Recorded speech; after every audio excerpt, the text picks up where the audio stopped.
Welcome to the Carl Gould Collective, the podcast that offers you the top subject matter experts. Every episode, we bring you guests who will help you reach your next level as a business leader. I'm your host, Carl Gould, and today we have John Warrillow. And so John Warrillow and I have known each other for now, I think 7 years.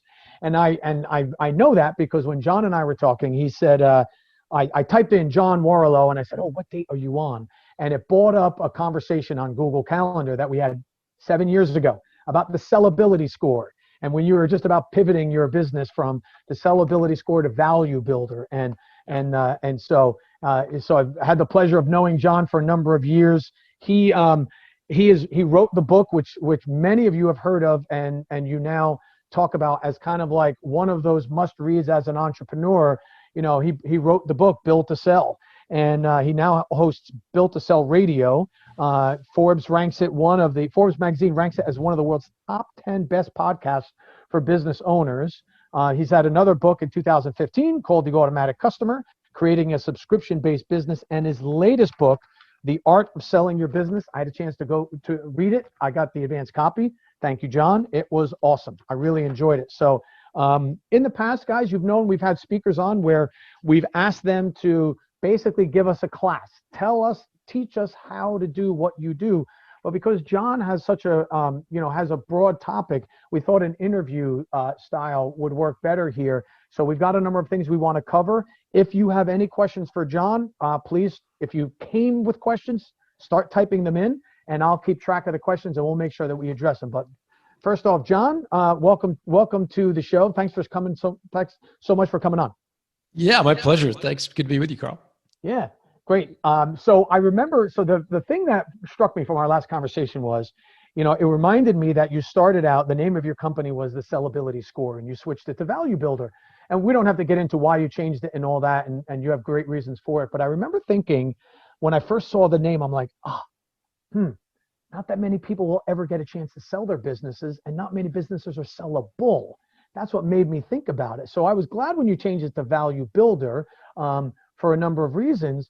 But talk a little bit about, somebody who's growing a business versus them putting it in a position to be sold, or at least maximize their saleability. Yeah, I mean, there is obviously a big difference. The value of a company obviously is going to be in the eyes of the beholder, the eyes of the acquirer, and there are some things that you can do to create a more valuable company over time. And so we talk about these 8 factors that business owners can focus on, which I think gives the owner the kind of ultimate poker hand in the game of life, right? If you've got a business that is valuable, to your point about balance sheets earlier, it gives you options, right? You could sell it if you wanted. Very few people actually want to sell. Most want to know they could sell, that they're building a valuable asset that is increasing year over year, that they could bring in a private equity investor and take some chips off the table. They could, for example, bring in a manager to run the day-to-day. So they love to know that they could do those things. And the kind of underpinning or the common denominator, of course, of all of those options is that your business can run without you. And that's the kind of idea behind the book Built to Sell. Right on. And you talk about in your first book about some of the mistakes that people make when they are considering selling. So what would you say are, from the top, let's start there. What would you say are some of the biggest mistakes that business owners will make when they are looking to sell their business? I mean, one of the biggest mistakes is riding it over the top. And so here's what I mean. Oftentimes what I hear from owners when I say, have you ever thought about selling your company? Many will say, yeah, in the next 3 to 5 years, it feels like a good time to sell. And I say, oh yeah, why 3 to 5 years? And they'll say, well, we're trying to improve this part of our business. We're going to launch this new product, or we're going to expand in this area. And then once we kind of do all that, we'll really have sort of maximized our trajectory and maximized our revenue. And that's when we're going to sell. So that sounds good in theory. However, what it does often do is means you're going to ride it over the top, meaning you're going to sell at a point where your best days are behind you. And when an acquirer comes in, they're effectively starting their marathon, right? So they've got to know that there's lots of room left to grow your company. And if you wait until the maximum time, you often leave your business exposed to an earnout where you're not going to necessarily achieve those goals. I'm reminded of a story I wrote about in the book. A guy named Rand Fishkin talked to me about the sale of his company. He built a company called SEO Moz. You'll remember the story from reading the book, Carl. It's a $5 million company, so not a big company, but growing very quickly. They expected to be at 10 million the next year. And in Rand's case, he thought his business was worth 4 times revenue. It was a software business, and so they enjoyed a really good multiple. And at 4 times revenue, he's thinking, well, next year we're going to be 10 million, so my company's worth maybe 40 million bucks. He gets a call from Brian Halligan, who's the founder of HubSpot, right, and says, look, Rand, we'd like to buy your company. And we're willing to pay $25 million in cash and HubSpot stock. And so Fishkin says, wow, that's 5 times revenue. That's not a bad deal. But there's a little part of him that thinks his company's still worth 40. And so he goes back with the 40 number, to which Brian Halligan says, no, not interested. And so Fishkin puts his tail between his legs and chooses not to sell the HubSpot. Instead, he takes venture capital, goes and invests in a bunch of different product lines, none of which really achieve what he was hoping for because he's kind of going beyond his sweet spot. Ultimately, he starts to hemorrhage cash. The company's not doing well. He personally goes into a period of depression where he's actually removed as the CEO from his own company. The venture capitalists remove him. And I interviewed him about this process, and I said, gosh, Rand, like, what was that like? And he said, it was terrible. Seeing my company, being operated by someone else. And I said, what do you think your shares are worth? I mean, you're still the founder, right? You still got some shares. And he said, yeah, I've got some shares, but they're probably not worth anything. And I said, what do you mean? And he said, well, because of the way the venture capitalists invested in the company using preferred shares, they're guaranteed a preferred return on an exit, meaning my, founder's equity is probably worthless. And I said, but Rand, what would that offer of $25 million be worth today, just given how much HubSpot stock has gone up? And he said, John, it would be worth close to $200 million. And so I tell you that story. I tell you that story because one of the biggest mistakes I think we make is riding it over the top, meaning we think, oh, I'll sell later. I'll focus on selling in 3 to 5 years when my business is at the top. And in many cases, the best time to sell is when somebody's buying. When you get approached, it can be a very good time to sell. Because by them even expressing interest, the market is telling you might be maximizing your saleability, or you might be as attractive as you're going to be, or you're certainly attractive right now. Yeah, I mean, I think you're absolutely right. I think when you get an unsolicited offer, the chances are that acquirer is not alone.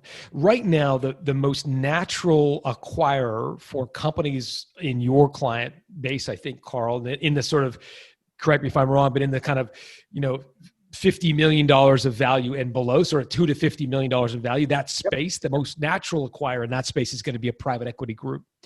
And private equity groups are like sheep, they're followers, right? So they come up with their investment criteria, and it always sounds identical. It'll say, we're looking for a company in a niche that's owner operated, that's got good margins, that the owner's willing to stay on, and that has a differentiated value proposition. And I could line up, $1 million. I could line up. Yep. I could line up 100 private equity groups and go on their website and look at the investment criteria, and they're virtually all identical, which is great news for you as an owner, because if you attract an offer from one, or an interest from one, the chances are there's another 99 out there that will want to be in on that deal is very high.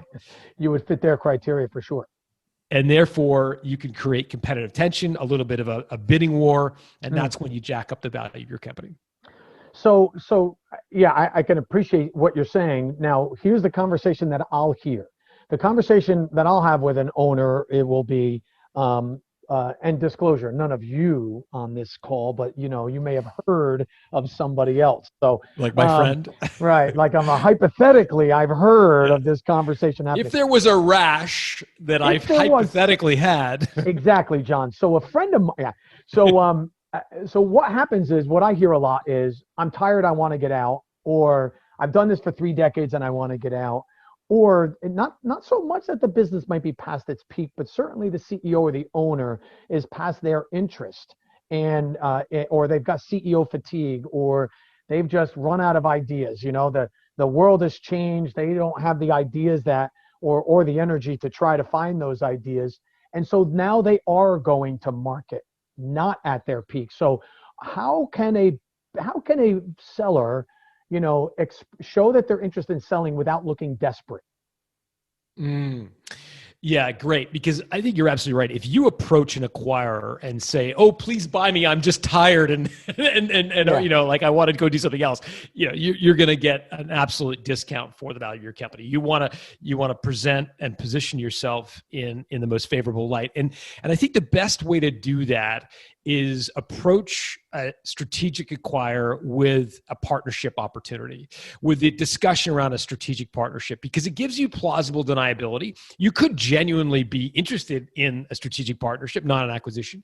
But most savvy business leaders, and certainly most acquisitive companies, will hear the word strategic partnership, and they know that's code for acquisition discussion. So I'll give you a real life example of this because I think it helps bring it home.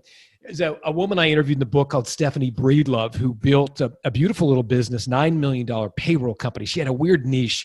She helped parents who had a nanny to pay. And at the time that she started the business, nobody wanted to deal with the parent who had a nanny to pay. You know, Paychex and ADP want to do thousands of seats, right? So they don't want to deal with the mom who has a nanny to pay.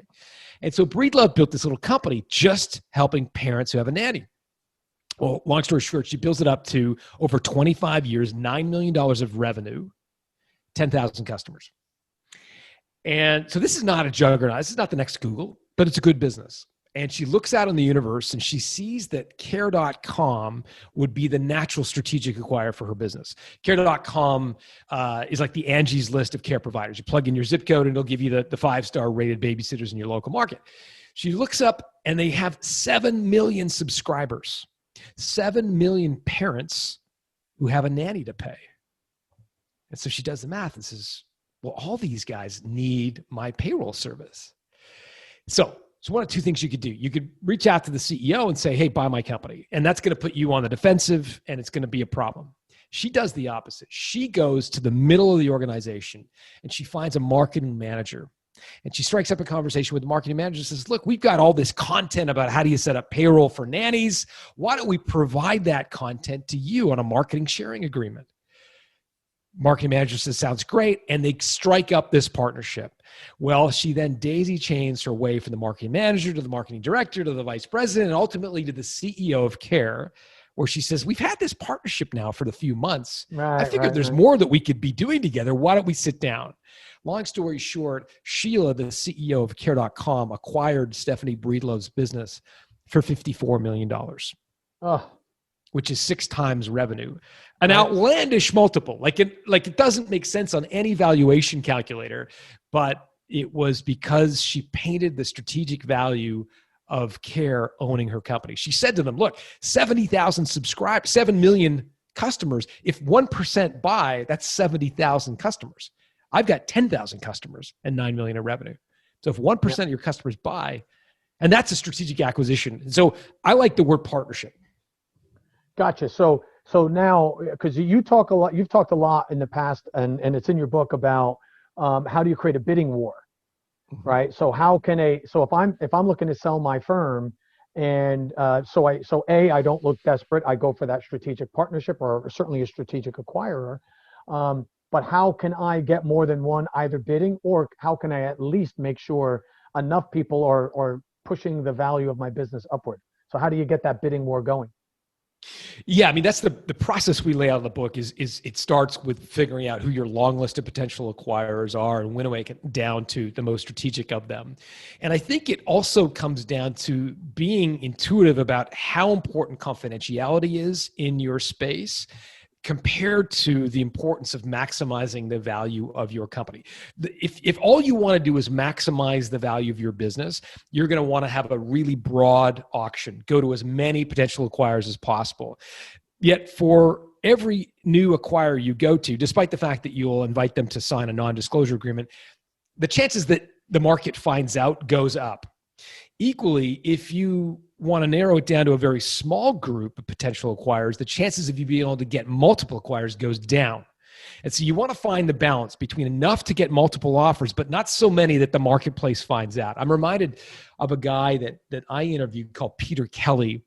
He built a business called Open Lane. I don't know if you've seen this, Carl. They do, they're like an auction site for used car dealers. So we've got Auto Trader for consumers, right? But used car dealers use Open Lane to buy inventory.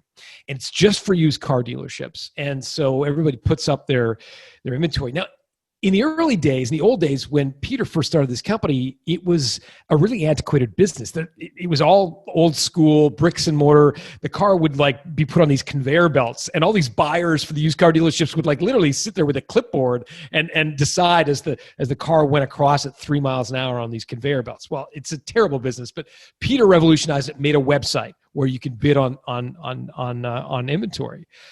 As you might imagine, these big legacy providers for years were worried about Peter, disintermediating, basically blowing up their business model. And so they tried to acquire him a couple of times. All three of the big strategics in that space, the big auction houses, tried to acquire Peter's business. And so he built it up. And at about $50 million in revenue, Peter looked up and said, I've got a problem brewing. And the problem was the original equipment manufacturers, meaning the Fords and the BMWs, because he lived in fear that one day they would wake up and create their own online auction space, right? Because if you're a BMW dealer, where are you going to go? To some aggregator of auctions, or are you going to go to the BMW auction? You're going to go to the BMW auction. Well, none of them had figured it out yet. None of them had even had the idea yet. And so he said, I've got to sell this company before they blow up my business model. Yeah, and they wake up and see what's actually out there. Right. And the money he's making. So what he does is, on one hand, what he could do is go to 100 different companies, but he didn't want to do that, because if he went to a whole vast array of potential acquirers, the chances are that BMW and Ford would find out about his business model and really understand, the nuts and bolts of it, would go up. So what he did was a quiet auction. He went to all three of those bricks and mortar companies and said, look, you've all three expressed interest. On July 1st, I'm going to sell my company. I'm going to invite you all three to bid on it. And he got three competing offers because he knew they were already motivated to buy. Gotcha. So the trick is you want multiple offers, and you want to go to as few companies as possible to ensure you get multiple offers. Does that make sense? Oh, perfect. Now, on the acquisition side, can we do the same thing? Can we contact, because a number of our clients, a number of people on this call are actively looking for acquisitions. Can we use the reverse strategy? Can we let's just, I'll use Kevin, because we're talking to accounting firms. Do we call 20 accounting firms in the area that we are looking to roll up and say, we're looking to make an acquisition. We're going to make a couple. We've contacted 20 firms. The time to do it in the accounting world is May, June, and July, because those are the 3 months that accountants have. Do we call those 20 and say, on May 15th, we are going to make decisions on which offers we're going to put in or which ones we're going to buy? Can we do a reverse that way? Yeah, I mean, you can. I'm not going to coach you how to take advantage of business owners, because we made it our living to do exactly the opposite, right? Like we're all about making sure the owner doesn't get ripped off, doesn't get taken advantage of, doesn't get outplayed. Who said anything about ripped off? I just said generate interest, John. Yeah. Look, if I was coaching you how to acquire a company, like, look, let me answer it a different way. Every acquirer who approaches you. You're listening to the Carl Gould Collective podcast. When was the last time you took a deep dive into your business? Get a free business analysis and find out how you can accelerate and sustain your business growth. Never miss another episode. Subscribe at carlgould.com. Is going to try to preempt a competitive process.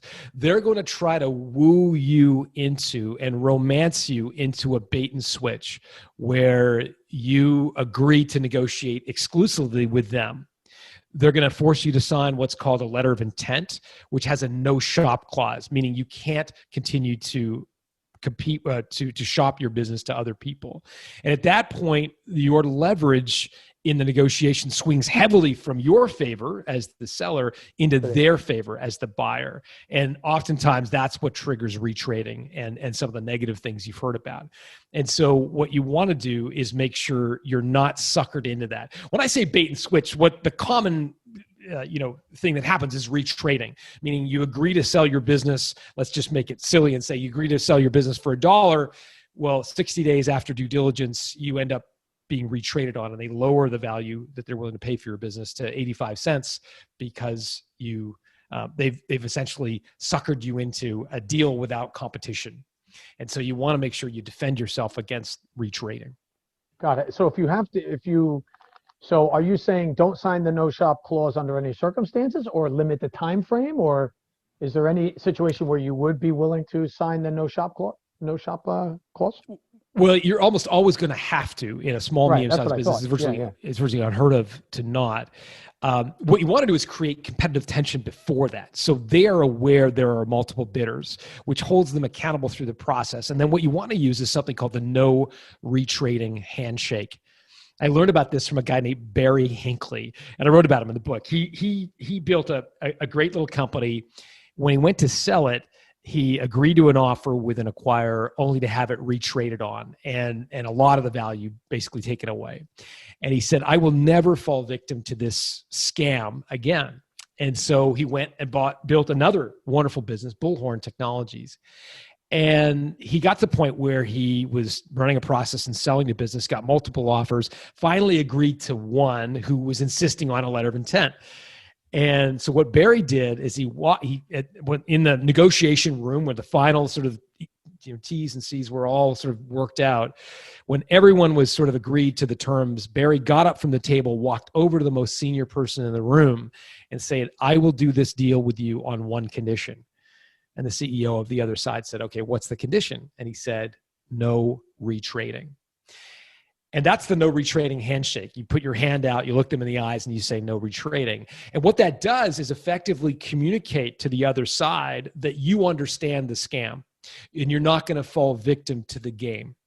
And in many cases, that will be enough to ensure that you're not retraded on illegitimately. Legitimate retrading happens when your numbers, your performance falls off during due diligence. Illegitimate retrading is when they use the fact that you're not negotiating with anyone else against you. That's illegitimate in my view. So we got a question just to explain retrading. So, can you explain just the definition of retrading one more time, if you don't mind? Yeah. So with a letter of intent, you agree to a price that the acquirer is going to pay for your business. It's a non-binding letter of intent that doesn't require either person to honor the agreement. It's just a letter of intent, effectively, during which you will also sign a no shop clause where you give up negotiating leverage. So when you sign that letter of intent and the incorporated no shop clause, you lose negotiating leverage. They know that they effectively have a proprietary deal, that there's no one else competing. And they go through a period of due diligence during which they evaluate your company. After which, assuming they didn't find anything in due diligence that they found disagreeable, they will close the deal. Retrading is when after the 60 days of due diligence is finished, before they agree to close the deal, they try to renegotiate the price. They lower the price, usually because they've manufactured something in due diligence. And oftentimes what they've quote unquote, air quotes, found in due diligence is not anything material, but they use it to manufacture an excuse to retrade, to lower their value, lower the price, because they know you've psychologically bought the lake house, you've told your spouse, you may have told your employees, and your ability to back out is virtually zero. And that's when you get retraded on. Right, they're going to pull an 11th hour trick on you like, well, you know what? We in our plan, all of our locations have to be on the corner. You're in the middle of the block. I know we didn't mention that before, but you should have probably known that already. So we want to take 10% off the deal, like as an example. Exactly. Yeah. Exactly. So I had one yesterday where I was interviewing a guy in a letter of intent for $54.5 million, which he signed. They went through the entire process, and they parsed the definition of reoccurring and recurring revenue. You may say that sounds like exactly the same, but reoccurring revenue is revenue that recurs on a sporadic cadence, whereas recurring revenue is revenue that recurs on a predictable cadence. And they used the fact that he had slightly overestimated how much recurring revenue he had versus reoccurring revenue as justification to drop the price by $4 million. Right. So he ended up accepting that lower price because he was emotionally committed to the sale. But that small detail ended up costing him $4 million because of this this retrading epidemic that happens. Yeah, right on. So so now we're still in the middle of the pandemic. It's likely to keep going for a while. What trends are you seeing as a result of the pandemic? What are you what are you noticing? What should people be thinking about? What should they be looking at? Whether they're selling their business right now, whether they're looking to buy, but take on the selling side. If I'm thinking of selling now or in the next year, or my plan 3 years ago was to sell in 2021, and here we are. What are some of the trends that you're seeing right now that they should be being aware of? Yeah, I mean, clearly service businesses have been crushed by the pandemic, right? Any business that has a business to consumer model where there's physical interaction in a service context has been absolutely crushed. And so on one level, those businesses are not in great shape, but the owners are really, really ready to sell. I mean, it has been an incredibly stressful period and continues to be an incredibly stressful period. So on one hand, it's a bad time to sell in that context. What may, in fact, be the counterbalance to that is what the pandemic has done to interest rates. So now we're in an interest rate environment, which is virtually free money. And what that has done is basically pour jet fuel onto the returns that private equity companies get when they buy businesses, because they buy a company largely with debt. And when debt is free or close to free, it makes it almost impossible for them to lose. And so what the pandemic has done is just triggered an entire legion of new private equity groups, very acquisitive, who are buying businesses right now. It's arguably the most liquid, most fervent M&A market I have seen since being in this space for more than 10 years. So I think it's if you do have a sellable company, one that has got, a relatively protected niche and so forth, it is a very good time to sell. You mentioned in the beginning, the Value Builder system, we have, people complete the questionnaire. We have an intake questionnaire. Effectively, when people start with us, they complete a questionnaire. And we've looked at folks who completed the questionnaire for the 8 months preceding COVID and the first 8 months of COVID. And we compared and contrast those two data sets. And we discovered two really interesting things. The first is that during the folks who we surveyed during the pandemic have brought forward their sell by date by 20%. Meaning they're planning to sell 20% sooner. That's interesting. That's insight for me, number one. The second insight was the folks who we surveyed during COVID have effectively written off the option of passing their business down to their kids or doing a management transition. Both of those options, as their strategic intent, has dropped to less than 10% now. And so when we ask business owners what their plans are for their business, what has gone up in lockstep is their intention to sell to a third party. So plans to sell to kids or family members or management have dropped off. Now it's less than 10%. And plans to sell to a third party have accelerated to now more than 65% of people who say, I'm going to sell to a third party. And so we could debate why that is. My guess is it's because it's been such a terrible, stressful time. Many have decided they don't want to pass on an albatross to their kids or their management, and they just want out. They want to sell to a third party. Yeah. So,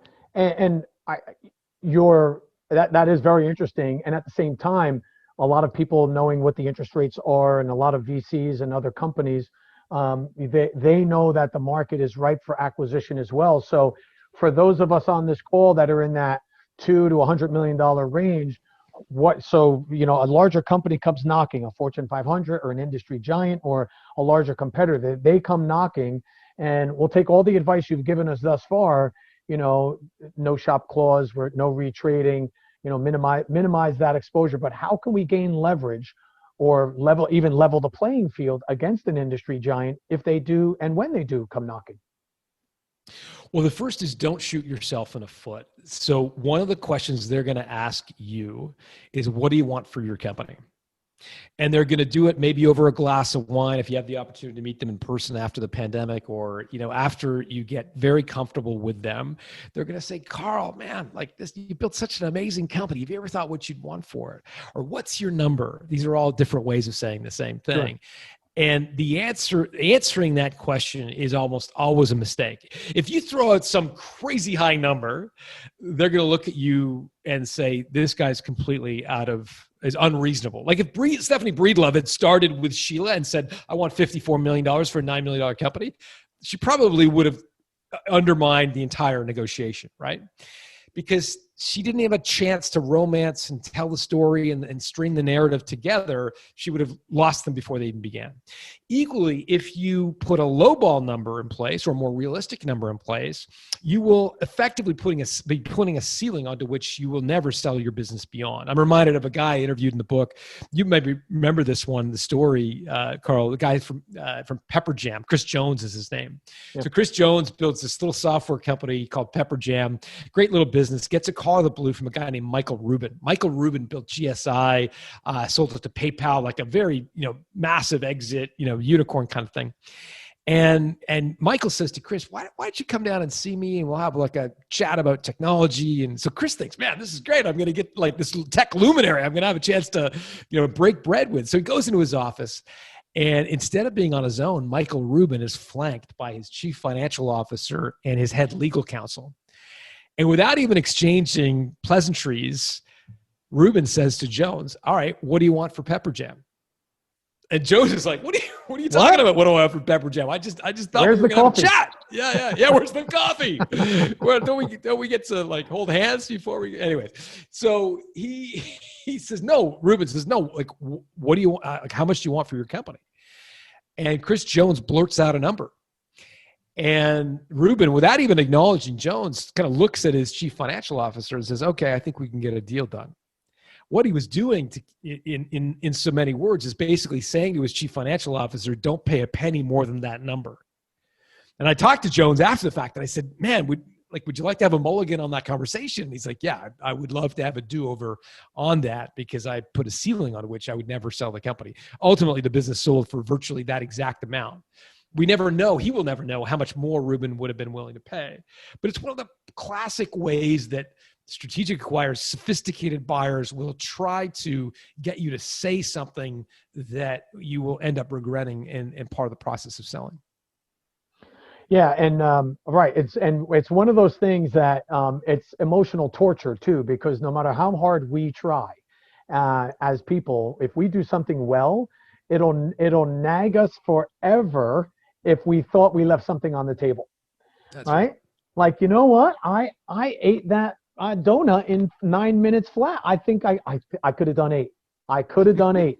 No matter what it is, we all think we could have done it better. And without him not having the conversation to kind of know what arena he was talking in, yeah, that's one of those things that'll bug him forever. So hopefully he got a good number, and he got a number that at least satisfied him. So now one of the questions I get a lot, John, is, we're talking to a client, they're thinking of selling. And they say to me, when do I tell the employees? Do I tell them and they'll be excited because they get to go for the ride and maybe I can include them in it? Do I not tell them, until the very last minute? But gosh, I remember when someone did that to me. What is your take on that? When do you tell your employees you're thinking of selling? Yeah, it's one of those moments in life where the right answer is also not correct. What I mean by that is the morally biblical answer is to tell your employees. I mean, they are, in many cases, they're the reason you're in a position you are, right? Many of them are family members. You have come up together, the ones that brought you to the dance, so to speak. You are deeply, deeply reliant on them and committed and indebted to them. And if you tell them, it will almost always be the biggest mistake of your career. Here's the problem. Entrepreneurs are wired differently than employees. Employees want safety. They want security. They aren't entrepreneurs. They have chosen to work for you. And therefore, by definition, they are not in the same headspace as you. When you tell them, they will get worried. They will brush up their LinkedIn profile and they will shop their industry experience, what they've learned from you, with your competitors. Once your competitors find out that you're thinking of selling, you lose tremendous leverage in the deal. Equally, if you tell your employees and you invite the acquirer in to meet with your employees, oftentimes the acquirer will simply say, well, I don't actually need to buy your company. I'm just going to basically recruit your employees. It's almost always a mistake. So here's what I would do. I would separate your rank and file employees from your managers. Your rank and file employees find out when the check clears your bank account. Your managers, the 2 or 3 most senior people in your company, need to find out in advance because you need them to present to them a much more comprehensive company. And so they're going to find out. You could put an incentive in place for them to help you close a deal and a confidentiality agreement for them to help them to keep it secret. And unfortunately, the rest of your employees, I think, find out when the check clears. More than half of the deals, more than half of the businesses that get to the letter of intent stage, more than half of those never sell. More than half of those deals get blown up during due diligence.